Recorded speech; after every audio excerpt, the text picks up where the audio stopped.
Hello friends, সকল কেমন আছো? তো আশা করি সকল ভালো আছো। তো আজকের এই ভিডিওতে কিছু বাইক অ্যাক্সিডেন্ট নিয়ে কিছু কথা আমি বলতে চাই সকলকে। তো যেসব দাদারা, ভাইরা বা সকলকে আমি বলতে চাই যে যারা বাইক চালাও, লরি চালাও, বাস চালাও, সাইকেল চালাও, যে কোনো ধরনেরই গাড়ি চালাও, তো একটু লিমিটের মধ্যেই চালাবে। কেউ স্পিডে চালাবে না, কারণ 4 তারিখে 5:30টার সময় কাজ ছুটি করে দিয়েছি, কারণ আমি রোজা রেখেছিলাম। তো ইফতার করার জন্য কিছু সামান ছিল না, তো তার জন্য আমি আর আমার একটা বন্ধু তো ইফতারি করার জন্য কিছু সামান আনতে যাই।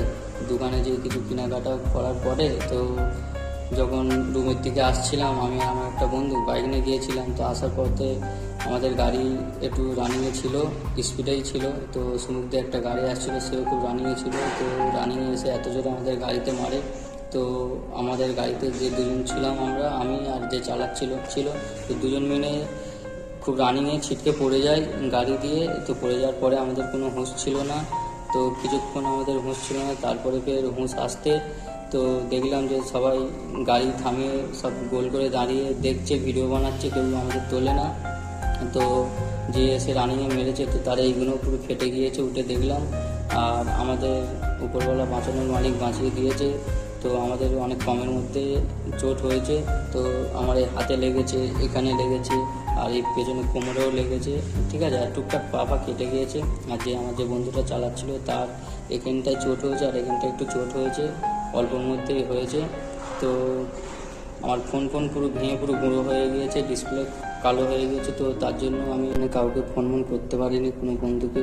আমি কষ্ট করে রুমে আসলাম, এসে নিয়ে তো একটু রেস্ট নিলাম, ঠিক আছে। তো রেস্ট নেওয়ার পরে তো তারপরে আমি 3 তারিখে ভিডিও বানিয়েছিলাম। 3 তারিখে ভিডিও বানিয়েছিলাম যে 4 তারিখে আপলোড করবো। আর ফোনে তো এরকম অবস্থা হয়ে গিয়েছে, আর আমি জানতাম না যে আমার সাথে এরকম একটা দুর্ঘটনা ঘটবে। তো কার নসিবে কখন কী আছে কেউ বলতে পারবে না ভাই। তো এই জন্যই তোমাদের বলবো, কেউ বাইক নিয়ে, কোনো গাড়ি নিয়ে কেউ রেসারেসি করবে না যে ও আগে আমার থেকে বার হয়ে যাচ্ছে, আমি বার হয়ে যাবো, ওরকম কেউ করবে না। কারণ কার কখন কী নসিবে আছে সেটা তুমিও জানো না, আমিও জানি না। তো এই জন্যই আমি তোমাদের বলতে চাই যে রেসারেসি করার দরকার নেই। কেননা ভাই, এরকম করে এরকম অ্যাক্সিডেন্ট হয়ে অনেক মায়ের কোল খালি হয়ে গেছে, ইয়ং ছেলেরা অনেক মারা গেছে। তো কী দরকার ভাই গাড়ি নিয়ে রেসারেসি করে, কী দরকার? সে জায়গায় আমার 10 মিনিট লাগবে, সে জায়গায় আমার 20 মিনিট লাগুক না, আমি ভালোভাবে বাড়িতে পৌঁছে যাব। কোনো জায়গায় যাচ্ছি, আমি ভালোভাবে পৌঁছে যাবো।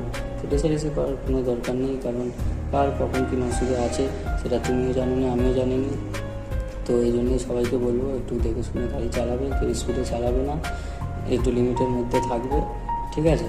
তো সকলকে আমি বলতে চাই, তো সকল ভালো থেকো। তো ভিডিওটা ভালো লাগলে অবশ্যই লাইক করবে। আর পরের ভিডিওতে তোমাদের সাথে আমার দেখা হচ্ছে। তো সকল ভালো থাকবে।